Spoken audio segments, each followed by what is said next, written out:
Case పెట్టిండా నీ మీద సైదా? అవునంట. ఏంటి శుద్ధపూస, ఆయన శుద్ధపూస అని చెప్పి కేసు పెట్టిండా? పెట్టుకొని మాట్లాడాను నేను అదే అన్నా. నేను ఒక కానిస్టేబుల్ కాల్ చేసిండు, అంటే నా నెంబర్ బ్లాక్ చేసిండు కదా అక్క. Okay okay okay. అంటే కంప్లైంట్ ఇచ్చిండట. వాడు కంప్లైంట్ ఇచ్చాడా ఇవ్వలేదా అనేది నాకు తెలియదక్క. నేను కానిస్టేబుల్ పీసీ అనే పడుతుంది నెంబరు. ఓకే. అయితే యాక్చువల్ గా వాడు నా నెంబర్ బ్లాక్ చేయడంతో నేను అన్న నెంబర్ తో పెట్టినా వానికి మెసేజ్. ఓకే. తిట్టినా, ఫోన్ చేసి తిట్టినా, మెసేజ్లు కూడా ఇష్టం వచ్చినట్టు పెట్టినా నేను వానికి. అవి నీకు నేను స్క్రీన్ షాట్లు కూడా పెట్టినా. ఇక్కడ ఏంటంటే తను దొంగ ఐడీలు పెట్టుకొని పంపిస్తున్నాడు.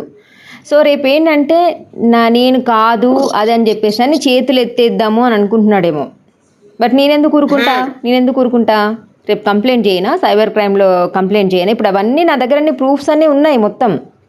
ఎలా పెట్టిస్తున్నాడో, నన్ను ఏం చేస్తా అంటున్నాడు, నా బిడ్డను ఏం చేస్తా అంటున్నాడు. నా బిడ్డ నాకెందుకు, వాడు ముందు నా ముందుకు వచ్చి నిలబడమని చెప్పు. ఏం చూసుకొని విర్రవీగుతున్నాడో అది నరికి చేతిలో పెట్టకపోతే. అయితే వాడి తరఫున ఒకతను వాళ్ళ ఊరి సర్పంచ్ కాల్ చేశాడు అక్క నాకు. ఎప్పుడు? అరే ఇందాకే కాల్ చేశాడు. ఆ వాయిస్ కూడా మీకు పెట్టాను నేను. సకు నువ్వు వాళ్ళ వైఫ్ ని తిట్టావంట, వాళ్ళకు నైట్ బాగా గొడవైందిరా, తన వైఫ్ ని కొట్టేసి పంపించేశాడు అతను. కొజ్జవి అని అంటున్నావంట, నువ్వు 100 సార్లు కొజ్జవి అని అంటున్నావంట. మరి నేను ఆ అమ్మాయి నన్ను కొజ్జా అంటుంది, మరి నువ్వు పిల్లలు ఎవరి దగ్గర కన్నావని తన వైఫ్ ని కొట్టి పంపించేశాడు రా అని అన్నాడు నాకు. నువ్వు మా భాషలో అదేలే గాని ఇప్పుడు నువ్వు మంచిదాని కాదు అన్నాడు. వాళ్ళందరూ మంచి వాళ్ళే కదా. ఇప్పుడు సైదా మంచోడే, నాగేందర్ మంచోడే, అందరూ మంచోళ్ళే అనుకున్నప్పుడు భార్యని, ఇప్పుడు నువ్వు చేసినటువంటి ఒక నిందని, ఆ నిందని పట్టుకొని భార్యని ఎలా కొడతాడు అసలు? ఇప్పుడు జనరల్గా మాట్లాడుకుందాం. ఇప్పుడు ఈ రికార్డింగ్స్ అన్ని కూడా నేను యూట్యూబ్లో పెడతాను. ఒక భార్యని హింసించి తన్ని ఇంటికి ఎలా పంపిస్తాడు? ఈయన జెన్యూన్ పర్సన్ కదా. మరి జెన్యూన్ పర్సన్ అన్నప్పుడు ఎవరో ఒక కిలాడీ లేడీ అని ఎవరైతే నాగేందర్ ముద్ర వేసి నీ మీద ఒక ప్యాంప్లెట్ కొట్టించి ఇచ్చేసిన ఆ ఒక్కదాన్ని పట్టుకొని, వాస్తవానికి నువ్వు ఒకవేళ నిజంగా కిలాడీ లేడీ అయితే కనుక నువ్వు చెప్పినవన్నీ, నువ్వు చేసినవన్నీ అబద్ధపు ఆరోపణలే కదా. ఆ ఆరోపణలు పట్టుకొని ఒక గ్రేట్ రిపోర్టర్ సైదా బానోతు భార్యని ఎలా కొట్టి ఇంటికి పంపించేస్తాడు? ఇందులో అర్థం అవ్వట్లేదా సైదా బానోతు క్యారెక్టర్ ఏంటి, అసలు ఆయన ఏ జర్నలిస్ట్, ఏ రిపోర్టర్ అనేది? అంతే కదా అక్క. మరి పెట్టుకోమని చెప్పు, కేసు పెట్టుకోమని చెప్పు. ఇప్పుడు పాలకవీడు పోలీస్ స్టేషన్లో ఎస్ఐ సార్ వాళ్ళు ఏ విధంగా ఈ కేసుని తీసుకొని ఫైల్ చేసి ఏ విధంగా ముందుకు నడిపిస్తారో, నువ్వు కంప్లైంట్ చేసినా కూడా పట్టించుకోకుండా. కిందకి రాదక్క. ఎక్కడ మరి? వాళ్ళ ఏరియా పాలకేడు కిందకి రాదు, వాళ్ళ ఏరియా మఠంపల్లి కిందకి వస్తుంది. ఓకే. ఎక్కడైనా పోలీస్ స్టేషన్ లో నేను చెప్పిన ఆల్రెడీ, నేను ఆ కానిస్టేబుల్ కి చెప్పిన, సార్ అతనికి పుణ్యం ఉంటది, మీ ఎస్ఐ గారికి అతనికి బాగా పుణ్యం ఉంటది, ఆ కేసుని బాగా గట్టిగా పట్టుకోమని చెప్పండి. అవును, నేనైతే పిఎస్ కి రావాల్సిన అవసరం నాకు లేదు. మీరు అక్కడ ఆ కంప్లైంట్ ని గట్టిగా పట్టుకుంటే నేను ఎక్కడ గట్టిగా పట్టుకోవాలో నాకు కూడా అది అర్థమైంది ఇప్పుడు. అవునవునవును, తొందరగా హ్యాండిల్ చేయండి సార్ దాన్ని నేను చెప్పాను. అవును పాపం, నువ్వు అనవసరం, ఇప్పుడు నీకు ధైర్యం ఉంది కాబట్టి నువ్వు అసలు మొబైల్ తోటి, నీ మొబైల్ తోటి సైదా బానోత్కి నువ్వు ఇప్పుడు మేడంకి వాళ్ళ పాపకి ఇలా పెడుతున్నావు, నువ్వు నిజంగా మొగోడువేనా అని చెప్పేసి అని నువ్వు డైరెక్ట్ యుద్ధానికి దిగినావు కదా. సో ఇక్కడ ఆయన కంప్లైంట్ చేస్తున్నాడు. మరి ఇండైరెక్ట్గా డిఫరెంట్ ఐడీలు పెట్టుకొని ఎవ్వరు కూడా యూట్యూబ్లో ఎవ్వరు కూడా మెసేజ్ చేయకుండా జస్ట్ మా కేసును వదిలేసే నాగేందర్ గన్ నచ్చిందా, నాగేందర్ మేము రావాలా, నిన్ను రేప్ చేయాలా, నిన్ను మా చెప్పేసి అని మాట్లాడుతున్నారు కదా, నన్ను ఇంత అసభ్యకరంగా మాట్లాడుతున్నారు కదా. మరి రేపు నేను పెట్టే కేసుకి ఏ విధంగా అక్కడ నాకు న్యాయం జరుగుతుందో, నీకు న్యాయం జరుగుతుందో, ఇలాంటి వాళ్ళని ఏది సైదా బానోతు రిపోర్టర్ అని చెప్పుకునే వాళ్ళకి ఏ విధంగా వాళ్ళ మీద కేసు ఫైల్ చేసి ఏ విధంగా మరి నాకు న్యాయం చేస్తారో, వాళ్ళకి న్యాయం చేస్తారో నేను చూస్తాను. అక్క ఇక్కడ వాళ్ళకు ఎవ్వరు సపోర్ట్ చేస్తలేరు అక్క, వాళ్ళే అన్ని క్రియేట్ చేసుకొని. ఇప్పుడు ఎవరో కానిస్టేబుల్ కాల్ చేసిండ్రేమో కదమ్మా నీకు ఫోన్ చేసి, ఇప్పుడు ఇట్లా మీద కేసు పెట్టారు అన్నారు కదా. పెట్టనివ్వు, ఏ విధంగా కేసు పెడతారో పెట్టనివ్వు, ఏం కాదు. పెట్టుకోండానే అన్నాను. ఎందుకంటే ఈ ప్రూఫ్స్ తో నేనేమి వెనకాలకి వెళ్ళిపోయి అమ్మో ఇదంతా ఎక్కడికో వస్తుంది, నాకెందుకు ఇదంతా, ఏదో ఇంట్లో పిల్లలు నెక్స్ట్ అంట్లు తోముకుంటూ ఇంట్లో భర్తతోటి కాపురం చేసుకుంటూ ఉండకుండా ఒక అమ్మాయి వచ్చింది, ఇవంతా నాకెందుకు, నేను చెయ్యలేను అది ఇది అని చెప్పేసి నేను పక్కకి వెళ్తా అనుకుంటున్నావేమో, ఎట్టి పరిస్థితుల్లో నువ్వు వెళ్ళనమ్మా. అలా వెళ్ళేదాన్ని అయితే నేను జర్నలిజానికి వచ్చేదాన్ని కాదు.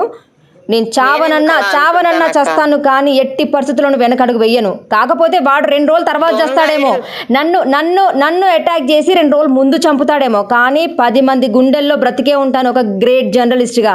ఇప్పుడు తనకు కూడా పిల్లలు ఉన్నారా, ఆడపిల్ల ఉందా? కానీ నా కూతుర్ని ఇప్పుడు పట్టుకొని రేప్ చేస్తా అంటున్నాడు కదా. నా కూతురు లాంటిది అంటే తన కూతురు లాంటిది నా కూతురు కాదా? వాడు ఏ విధంగా అయితే దొంగ ఐడీలతో మెసేజ్లు పెడుతున్నాడో వాడిని నేను బయటికి నా కూతురు దాకా కాదు, నా ముందుకు వచ్చి నిలబడమను చెప్తున్నాను. వాడు దేన్ని చూసుకొని విర్రవీగుతున్నాడో కత్తికో కండగా నరికి వాడు చేతిలో పెట్టకపోతే నేను వాటికి ఎందుకు రియాక్ట్ అయితలేనంటే వాళ్ళు ఇంకా గలీజ్ గా మాట్లాడుతున్నారు. అబ్బా నాకెక్కడో బాధ అనిపిస్తుంది. అదే ఏం లేదు, ఇక్కడ వీళ్ళు ఏంటంటే మానసికంగా వీళ్ళని హింసించాలి, ఒక బ్యాడ్ నేమ్ తీసుకురావాలి అని చెప్పేసి డిఫరెంట్ ఐడీస్ తో పెడుతున్నాడు. పాపని అనేసరికి నాకు ఎక్కడో పురుగు కదిలినట్టు అనిపించింది ఇంకా నాకు.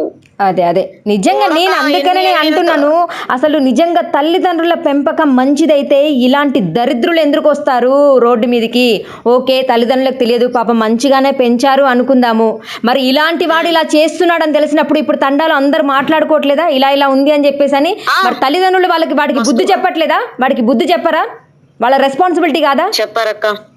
సో ఇలాంటి వాడిని ఇలా వదిలేస్తే బరి తెగించి ఇంకా బజార్లో పడి ఎంతమంది జీవితాలని ఆగం చేస్తాడో, నా జీవితం ఆగమైనా పర్లేదు, నేను వాడిని వదిలిపెడతా అనుకుంటున్నాడేమో. వాడు ఎన్ని చూపించినా, ఎంత చేసినా, ఎంత టార్చర్ చేసినా, ఆఖరికి నన్ను చంపినా నా తర్వాత 2 రోజులు వాడు చేస్తాడు కావచ్చు, కానీ నేను ముందు చచ్చిన ప్రజల గుండెల్లో నిలుస్తా. న్యాయంగా నేను అన్ని ప్రూఫ్స్ తో, అన్ని ఎవిడెన్స్ తోటి ముందుకు ఎలా వెళ్ళాలో డెఫినెట్లీ వెళ్ళకపోతే నెంబర్లతోనూ నేను కొంచెం 10, 20, 30 సార్లు కొజ్జా అంటేనే దాన్ని పట్టుకొని పోలీస్ స్టేషన్ కు ఉరికి పోయాడు వాడు. నిన్న రాత్రి వాళ్ళ వైఫ్ ని కొట్టాడు అంటున్నారు కదా, కొట్టి ఇంటికి పంపించిండ్రు అంటున్నావు కదా. ఇక్కడే అర్థమవుతుంది వాడు ఏంటిది అనేది. వెళ్దాం, మనం వెళ్ళి కంపల్సరీ కంప్లైంట్ చేద్దాం. వాడు ఏ విధంగా ఎంత ఎగురుతాడో ఎగరని, ఏదో అంటారు కదా, ఆరిపోయే దీపానికి వెలుగు ఎక్కువ అని. పాలకేడు ఎస్ఐ వాళ్ళు దొరకట్లేరు, పరారీలో ఉన్నారని చెప్తున్నాడు కదక్క. అవును. వీళ్ళేమో మరి నా చుట్టే తిరుగుతున్నారు, ఇతనేమో వాళ్ళు పరారీలో ఉన్నారు మేడం అని అంటున్నారు. అది ఇప్పుడు అన్నాడు కదా, ఇప్పుడు పాలకీడు పోలీస్ స్టేషన్ లో పోలీసులే నువ్వు ఏం చెప్పినా పట్టించుకోవట్లేదు అనేసరంటే మా లెవెల్ ఏందో మేమేందో అర్థమైంది కదనే అని చెప్పేసి అని మెసేజ్ చేస్తున్నాడు కదా. అర్థమైంది నాకు, నిజంగానే అర్థమైంది వీళ్ళు పెద్ద తోపు తురుంకాన్లు అని చెప్పేసి అని, ఆ నాగేంద్రను సైదా. ఎందుకంటే ఇప్పుడు ఈ ఎస్ఐ సార్ కూడా నిన్ను అన్నాడేమో కదా, అమ్మ సక్కు పెళ్లి చేసుకోవు అమ్మా అని చెప్పేసి అని. అదే అంటే ఇప్పుడు ప్రజలకి ప్రాబ్లం ఉంది, ఇట్లా నాకు ప్రాబ్లం ఉంది అని చెప్పేసి అని కంప్లైంట్ ఇస్తే తీసుకొని ఎస్ఐ గారు పెళ్లి చేసుకోవని పర్సనల్ విషయాలు మాట్లాడుతున్నారు. ఆ విషయం నేను మాట్లాడినప్పుడు ఏమంటున్నాడు, అద్దం ముందు ముఖం పెట్టుకొని మాట్లాడాలి, ఏం ప్రశ్నలు అడుగుతున్నావు, పిచ్చి ప్రశ్నలు అడుగుతున్నావు అని చెప్పేసి అని ఫోన్ కట్ చేసిండు. నుంచి నేను ఫోన్ చేస్తుంటే నా ఫోన్ కి కనీసం రెస్పాండ్ కూడా అయితలేడు. నేను 100 సార్లు కాల్ చేస్తే ఐఎమ్ డ్రైవింగ్, ఐఎమ్ మీటింగ్ అని నేను 100 మెసేజ్లు పెడితే ఒక్క రిప్లై ఇస్తున్నాడు నాకు ఎస్ఐ. అదే నిజాయితీగా ఉంటే తీసుకొచ్చి వెయ్యాలి కదా, లోపల వెయ్యాలి కదా నాగేందర్ని సైదాని. సిఐ సార్ని తిడుతున్నాడు. సార్ ఏంటి సార్ ఇదంతా అంటే, కుక్కలు మురుగుతాయి అమ్మ పట్టించుకుంటామా? చూడండి, కుక్కలు మురిగితే పట్టించుకుంటాం అనేసి అంటే డిపార్ట్మెంట్లో ఎందుకున్నట్టు? ప్రజల సొమ్మునే జీతాలు తీసుకుంటూ ఇది చేస్తూ కుక్కలు మురుగుతాయని చెప్పేసి అని అదేం మాట? అసలు పిచ్చి ప్రశ్నలు వేస్తున్నా అంట నేను. నువ్వు పంపించిన ఆడియో ప్రతి ఒక్కటి ఉంది నా దగ్గర. సార్ మీరు ఏం మాట్లాడారో, ఏం చేశారో ప్రతి ఒక్కటి ఆడియో ఉందంటే, నేనేం మాట్లాడి, నేను ఏ సందర్భంలో మాట్లాడినా అంటున్నారు. ఆమె ఒకటి మాట్లాడుతుంది, మీరు ఒకటి మాట్లాడుతున్నారు, ఏ విషయం తీసుకొచ్చి నా దగ్గర చెప్తున్నారు? అసలు క్వశ్చన్కి ఆన్సర్ చెప్పే ఇదే లేక పెట్టేసిండు phone.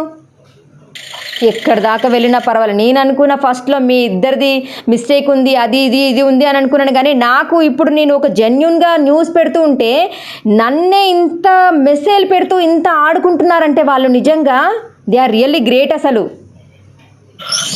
Great reporter, great constable. అక్క నా మిస్టేక్ ఉందని నీకు ఎక్కడ అనిపించింది అక్క? నేను మీ ఇంటికి వస్తానని చెప్పాను. నేను అప్పుడు స్టార్టింగ్లో వద్దు మేడం అనేసి అన్నావు. వద్దు అనడంతో అంటే ఇప్పుడు న్యాయం నీ సైడ్ ఉంటే కంపల్సరీ రమ్మని చెప్పాలి. అతను ఏమన్నాడు, మేడం ఎక్కడికో వెళ్ళాల్సిన అవసరం లేదు, వీళ్ళ ఇంటికి వెళ్ళి తెలిసిపోతుంది ఈ అమ్మాయి ఏంటో అని చెప్పేసి ఆయన మాట్లాడిండు. మరి ఈ ఒక్క పాయింట్లో నాకు అనిపిస్తుంది కదా, సరే నిజమే వాళ్ళ ఇంట్లో కేసులు పెట్టిందంటే ఈ అమ్మాయిది ఏదో మిస్టేక్, సరే నేను వస్తాను కనుక్కుంటాను అంటే వద్దు మా ఇంటికి రావద్దు.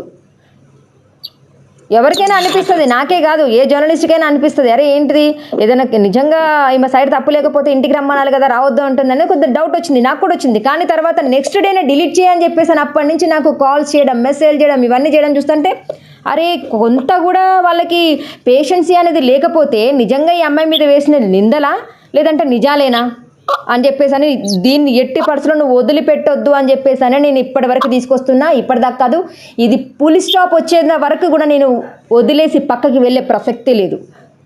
దీనికి ఒక ఎండ్ కన్క్లూజన్ ఇచ్చేంత వరకు నేను పక్కకి వెళ్ళే ప్రసక్తే లేదు అసలు. అయితే వాళ్ళ సర్పంచ్ కాల్ చేసిండు, తిట్టావంట కదరా. తిట్టానా? నేనే తిట్టాను. ఆ మేడం ఏం పాపం చేసింది, వాళ్ళ పాప ఏం పాపం చేసింది, ఎందుకు ఏమైనా అంటే నన్ను అనమనండి. ఆమె నిజాన్ని నిజంగా చూపించడం ఆమె చేస్తున్న తప్ప. మరి వీళ్ళకంత మా భాషలో మాట్లాడుకున్నాం అక్క, నీకు అర్థం కాదు అది. నీకంత దమ్ము వాళ్ళకంత దమ్ముంటే నా గురించి ఏవేవో చెప్పి పంపించారు కదా, వాటి ప్రతి దానికి ప్రూఫ్ చూపించి నన్నే బ్యాడ్ లేడీగా చూపించమని చెప్పండి ఈ సమాజానికి. నేను దాన్ని కూడా నేను ఒప్పుకుంటున్నాను కదా. ఇదంతా రచ్చెందుకు? నా మూలంగా ఆమెను ఎందుకు తిడుతున్నారు మీరు? వీడు వాడు కలిసి వెళ్ళి ఆమెతో వాడుకుంటారు, ఆమెని ఇది చేస్తారు. ఇంత మగోళ్ళ వీళ్ళు? అనంటే వీళ్ళని నేను చెప్పు తీసుకొని తంతానుమా అనండి. నువ్వు తన్నడం ఎందుకన్నా? కేసు పెట్టమన్నా మీద. మెసేజ్లు పెట్టింది నేనే, నా నెంబరే అది, నా ఫోనే. యాక్చువల్ గా అన్నది డబ్బా ఫోన్ అక్క, కానీ నేను నా ఫోన్ లో వాట్సాప్ క్రియేట్ చేసుకున్నాను. అయితే నిన్న వాడు అన్నకు కాల్ చేశాడంట. సైదాగాడు కాల్ చేసి, నేను పోలీస్ స్టేషన్ నుంచి మాట్లాడుతున్నాను, నువ్వు పోలీస్ స్టేషన్ కి రావాలి, నీ నెంబర్ నుంచి నాకు ఇట్లా వచ్చింది అని మస్తు బెదిరిస్తున్నాడంట మా పెద్దన్నయ్యని. మళ్ళా నేను మా అన్నయ్య నాకు ఇట్లా వచ్చి ఎవరో ఫోన్ చేసి ఇట్లా బెదిరిస్తున్నారు తల్లని చెప్పి చూస్తే వాడి నెంబర్ ఉంది. వెంటనే నేను వాడికి కాల్ చేశాను. కాల్ లిఫ్ట్ చేయడం కాకుండా ఫోన్ కట్ చేసిండు. ఫోన్ కట్ చేసి ఆ నెంబర్ కూడా బ్లాక్ లో పెట్టిండు. ఇక్కడ ఏంటి హుజూర్ నగర్ లో ఉంటాడా తిను సైదా? ఇంటికాడే ఉంటాడు అక్క, తండలోనే ఉంటాడు. మరి నిన్న ఎస్ఐ ఏమో హుజూర్ నగర్ కి పారిపోయింది, హుజూర్ నగర్ ఇక్కడ కాదు అతను, హుజూర్ నగర్ కి అప్ స్టాండ్ లో ఉన్నాడు అది ఇది అని చెప్పేసి అని మాట్లాడుతున్నాడు ఎస్ఐ. ఎస్ఐనే పెద్ద. నిన్న నేను వాయిస్లు పెట్టలేదా అక్క? మా తమ్ముడితో మాట్లాడినా, మా బావతో మాట్లాడినా. ఊర్లోనే మీ తమ్ముడు అంటున్నాడు కదా, ఊర్లోనే ఉన్నాడు, ఎక్కడ మీరు రండి నేను దొరికిపిస్తాను, ఎవరు వస్తారో వస్తే ఆయన ఇక్కడే ఉన్నాడు, అక్కడికి వస్తే దొరుకుతాడు కదా అని చెప్పేసి అని అంటున్నాడు కదా మీ తమ్ముడు. ఇంకెవరో అంటున్నారు మీ బావగారు అనుకుంటా. ఎస్ఐనే అంటున్నాడు కదా, కానీ నేను 2 సార్లు పంపించాను వాళ్ళ ఊరికి. ఇద్దరు లేరు, ఇద్దరు పరారీలో ఉన్నారు అని చెప్తున్నారు. ఇప్పుడు ఇక్కడ గేమ్స్ ఆడేది ఎవరక్కడ? అర్థమైంది. ఇప్పుడు ఆయన ఏదో పనికి మాలిన పని చేసిండు, 12th బెటాలియన్ కానిస్టేబుల్. ఈ మేడం ఎందుకు అన్ని పెడుతుంది, ఈ మేడమే కదా మొత్తం కిలాడి లేడీ అని పెట్టింది అనేసి అంటే, ఇప్పుడు నాగేంద్ర పంపించింది నేను పెట్టినా, నువ్వు పెట్టమంటే నేను పెట్టినా, లేకపోతే నా అంతటి నేనే నాకు పేపర్ నేను క్రియేట్ చేసి నేను పెట్టినా? అక్క నేను పెట్టమంటేనే పెట్టారు మీరు. అంటే ఏంటంటే ఇప్పుడు మేడం మీద వెయ్యాలి, నింద మేడం మీద వెయ్యాలి. నాగేందర్ న్యూడ్ వీడియో తీసి పంపించింది కరెక్టే, డిపార్ట్మెంట్లో ఆ విధంగా చేసినా కూడా కరెక్టే అని ఇప్పుడు ఎస్ఐ సార్ సర్టిఫికేట్ ఇస్తాను నాగేందర్ సార్కి. ఆయన మాట్లాడే మాటల్లో అర్థమైతలేదా అక్క? అదే కుక్కలంటే పట్టించుకోవద్దంట, ఇంకేంటిది ఇదేంటి పిచ్చి అన్ని తీసుకెళ్ళి పెట్టొద్దంట. అంటే ముందటేమో అమ్మ అమ్మ అని మాట్లాడుతున్నారు ప్రతి ఒక్కరు, వెనకాలేమో ఇలా మాట్లాడుతున్నారు. ఇలా చేసినప్పుడు మరి అన్ని ప్రూఫ్స్తో సహా బయటికి తీసుకురాకపోతే జస్ట్ అయ్యో ఇలా అన్నారు అలా అన్నారు అని చెప్పి ఏడ్చి కళ్ళనీళ్ళు తుడుచుకొని కూర్చోవాలంట. అంటే అలా కూర్చుంటే ఆడది. నిజం కోసం అని పోరాడితే అది పెద్ద డాష్ది. నేను సీఏ మీద పెట్రోల్ ఎందుకు పోసాను అనుకుంటున్నావు అక్క నువ్వు? అదే అర్థమవుతూనే ఉంది, ఇక్కడ అర్థమవుతూనే ఉంది. సతాయించారు. నేను పెట్రోల్ ఎప్పుడైతే పోయడం స్టార్ట్ చేశానో అప్పుడు తీసుకెళ్లి వాడిని రిమాండ్ చేశారు. ఎవరిని? ఓకే ఒక శ్రీను అని నీతో మిస్బిహేవ్ చేసిన అప్పుడు తీసుకెళ్లి వాడిని రిమాండ్ చేశారు. ఆ దేవుడు ఉన్నాడని నమ్ముతున్నాను అక్క నేను. ఇప్పుడు గనక మీరు నాకు గనక పరిచయం కాకపోయి ఉండుంటే సేమ్ యాజ్ ఇట్ ఈస్ గా నేను ఇదే ఫాలో అయ్యేదాన్ని. లేకపోతే వాళ్ళను సాక్ష్యం కోసం, వాళ్ళు బయటికి రావడం కోసం, వాళ్ళు జైలుకి వెళ్ళడం కోసం చచ్చిపోవడానికి కూడా వెనకాడను, చచ్చిపోయేదాన్నేమో. చనిపోయేంత అవసరం లేదులే కానీ చేద్దాం. ఎంత ఎంత మనకి ఎంత పాసిబుల్ అయితే అంత చేద్దాం. వెనకాలకు అడుగు వేసేదే లేదు. ఇప్పుడు నాకు ఫ్యామిలీ లేదా అని చెప్పి అంటున్నాడు. వాడికి లేదా ఫ్యామిలీ? నేను జస్ట్ తన ఫ్యామిలీ గురించి ఇట్లా నార్మల్ గా ఒక ముక్క మాట్లాడితేనే నువ్వు కొజ్జవిరా అన్న దానికే వాడు ఆమెని కొట్టి వాళ్ళ ఇంటికి పంపించేశాడంట. అంటే ఇప్పుడు నువ్వు కిలాడి లేడీ అన్నప్పుడు నువ్వు వేసిన నిందని దాన్ని నిజమని చెప్పేసని కొట్టి పంపించడంలో దీనికి అర్థం అవ్వట్లేదా? వాడు ఎంత వేస్ట్ గాడో. ఒక ఎదవ అని చెప్పాలా? చెప్తా ఏం చేస్తాడో. ఎంత నాగేందరు ఈయన ఎంతగానం వచ్చి వరంగల్కి వచ్చి నన్ను ఏం చేస్తారో. నా బిడ్డ దాకా అవసరం లేదు, నా ముందు నిలబడమని చెప్పు. కత్తిరించి చేతిలో పెట్టకపోతే నా పేరు స్వప్నానే కాదు. తట్టుకోలేకపోయానక్క. పాపనంటేనే నేను వానికి ఎడాపెడా వాయించా నేను వాడిని. అదే ఎందుకంటే మా అన్నయ్య వాళ్ళకు కూడా పిల్లలు ఉన్నారక్క. అదే ఎవరికి ఉండరు ఆ పిల్లలు, ఎవరికి ఉండరు చెప్పు. దీన్ని బట్టి అర్థం అవ్వట్లేదా ఆ ఎదవకి తల్లిదండ్రులు ఎలా పెంచారు అని? ఒకవేళ తల్లిదండ్రులు పాపం మంచిగా పెంచి ఉన్నా వీడు ఎంత అచ్చొచ్చిన ఆంబూతులాగా బయటకు వచ్చి ఏ విధంగా రంకలేస్తున్నాడు అని చెప్పేసి అని జనాలకు అర్థం అవ్వదా? నిజంగా ఇప్పటికీ కూడా అర్థం కాకుండా వాడికి ఏది సైదా గాడికి నాగేందర్ సార్కి సపోర్ట్ చేసే వాళ్ళు ఎవరైనా ఉంటే నాకు అనిపిస్తుంది అక్కడ వాళ్ళకి సపోర్ట్ చేసే వాళ్ళు కూడా ఇలాంటి సైదా లాంటి వాళ్ళే అని. ఎస్, ఇప్పుడు పిల్లలు స్కూల్ నుంచి వస్తే నా చుట్టే తిరుగుతారు అక్క. వాళ్ళ అమ్మ నాన్న వాళ్ళ దగ్గరికి వెళ్ళరు వీళ్ళు. ఇప్పుడు నేను నీతో మాట్లాడింది మొత్తం కూడా పెడతాను, నేను ఆడియో పెడతాను నేను యూట్యూబ్లో. పెట్టండి.